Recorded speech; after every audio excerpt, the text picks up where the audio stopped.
tiens à la brèche. Parce que Dieu dit dans Ézéchiel 29, verset 30, la Bible dit ceci.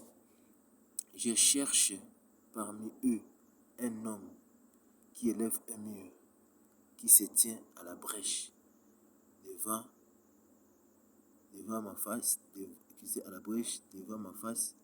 en faveur du pays, afin que je ne puisse le détruire, mais je n'en trouve pas. Donc Dieu dit qu'il cherchait quelqu'un. Et heureusement, je suis là. Et c'est moi qui vous avertis. Je suis là, je me tiens à la brèche, devant la face de Dieu. Parce que c'est le verset 30 d'Ézéchiel, le verset 30. Parce que Dieu dit que, le verset 31, je répandrai sur eux ma fureur. Je les consumerai par le feu de ma colère. Je ferai tomber sur eux leurs œuvres, sur leur tête, dit le Seigneur. Alors pour que Dieu ne puisse pas répandre sur nous sa fureur, je me tiens à la brèche parce qu'il cherchait quelqu'un. Vous étiez à la brèche et moi je dis à Dieu, Seigneur, éternel des armées, aie pitié de moi, aie pitié de mon peuple, pour la désobéissance, pour les sangs répandus à cause de notre désobéissance, de nos frères, de nos grands frères, de nos pères, de nos mamans congolaises, qui sont nos frères, qui meurent partout au Congo, comme la femme à la perte des sangs, oh mon Dieu. Et pitié de nous, venons toucher la bande de ta robe. Délivre-nous, Seigneur. Tu as parlé depuis 2012 que tu ne fais plus le bain de sang au Congo. Aie pitié de mon peuple, aie pitié de notre gouvernement. Seigneur, par ta miséricorde, par ta grande bonté, aie pitié de mon pays, le Congo. Je t'en supplie, au nom de Jésus. La lune reproduit ce qu'il capte. Et lorsque la lune s'est pointée dans notre pays, le Congo, en RDC, il a capté ce qu'il a vu au Congo. Il a reflété l'image du Congo. C'est comme ça, le sang est affiché à la lune. Et l'apparition de la ligne, c'est un grand signe. C'est la confirmation. Je vous donne le verset à lire. Peut-être que vous allez dire que je mens. C'est la confirmation. La ligne du sang, c'est la confirmation. C'est la confirmation des brisement du sixième sceau. Je lis et je voulais aussi te lire dans Apocalypse 6, verset 12. Voici ce que la Bible dit. J'ai regardé quand il ouvrit le sixième sceau et il y eut un grand tremblement de terre. Le soleil devint noir comme un sac de crin. La lune entière devint comme du sang.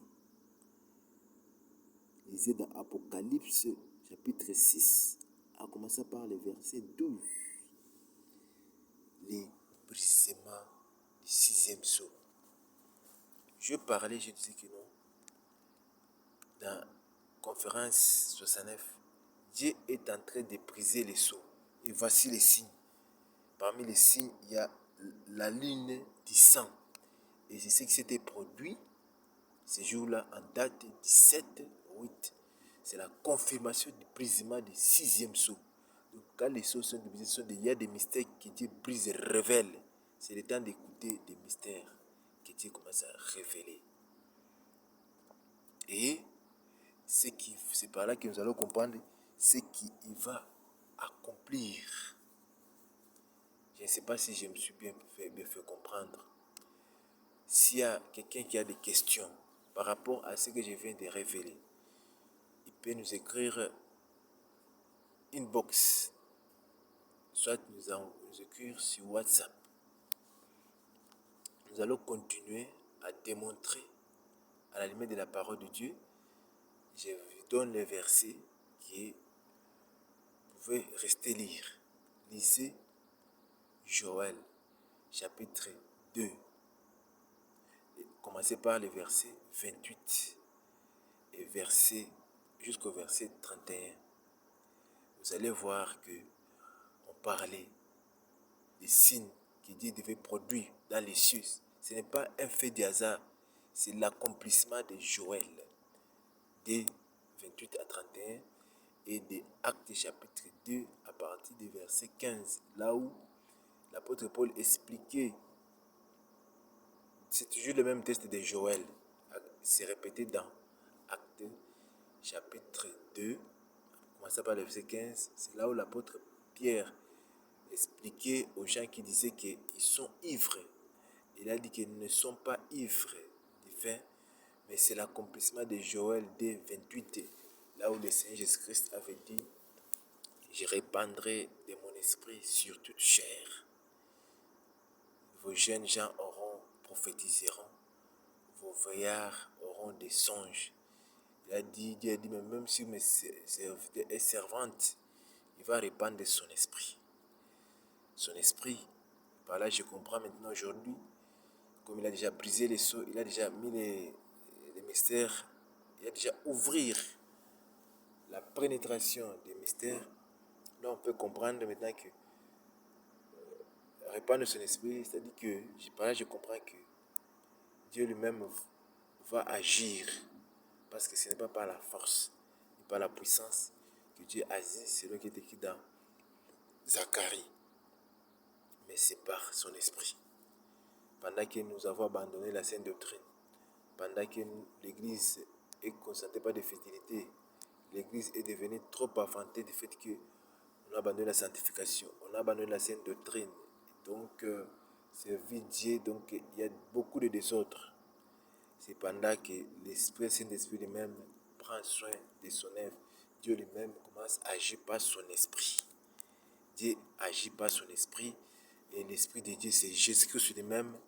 C'est pourquoi enlevons cette conception de les voir venir avec les yeux comme ça.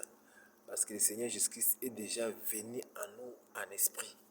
Il a dit que je ne vous laisserai pas orphelins, je reviens à vous. Il est déjà venu à nous en esprit et il habite en nous. Maintenant, lorsqu'il parlait de son retour, c'était pour restaurer son royaume, lui qui est Dieu, son royaume qui a été banni dans le jardin d'Éden à cause du péché de l'homme. C'était le match aller. Maintenant, le match retour, c'est la restauration. Et pendant qu'il est dans son temple, nous qui sommes ce temple, si moi je vis, ce n'est plus moi qui vis, c'est Jésus-Christ qui vit en moi. Donc Jésus-Christ vit en moi. Comment encore je dois aller chercher dans les nuages, venir dans les nuages? Ça ne tient pas debout. Ça ne tient pas debout. Donc c'était des mystères cachés. Et pendant de grandes décennies, l'Église a mal interprété et ça a mené beaucoup de gens à la perdition.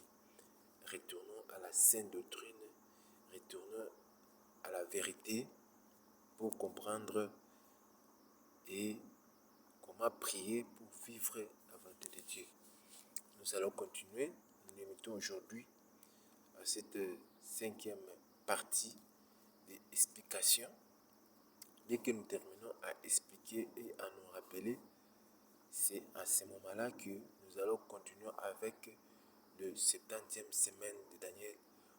Parmi les causes des enseignements qui a échappé à l'Église pour comprendre que le retour de Jésus-Christ, c'est la restauration de ce royaume au temps fixé. Il avait fixé un temps, 70 semaines, depuis le retour d'Israël à Jérusalem pour rebâtir le temple jusqu'en 2006, là où c'était accompli. Que Dieu vous bénisse. Je vous laisse les versets de lire. Et prochainement, lorsque nous allons retourner, afin que nous puissions partager. Célébrons le Seigneur Jésus-Christ ensemble, célébrons le roi des rois. Les anges et nous célébrons le roi des rois. C'est le temps du règne de l'agneau. C'est le temps du règne de Jésus-Christ. Son grand jour est arrivé. Les signes viennent de s'accomplir. La lune en rouge, c'est un grand signe d'accomplissement de la prophétie d'Apocalypse 6, verset 12. La lune deviendra comme du sang. C'est un signe qui prouve que le 6e sceau est brisé. Gloire à Dieu qui vient de briser l'autre sceau. Gloire au Seigneur, gloire à ton règne.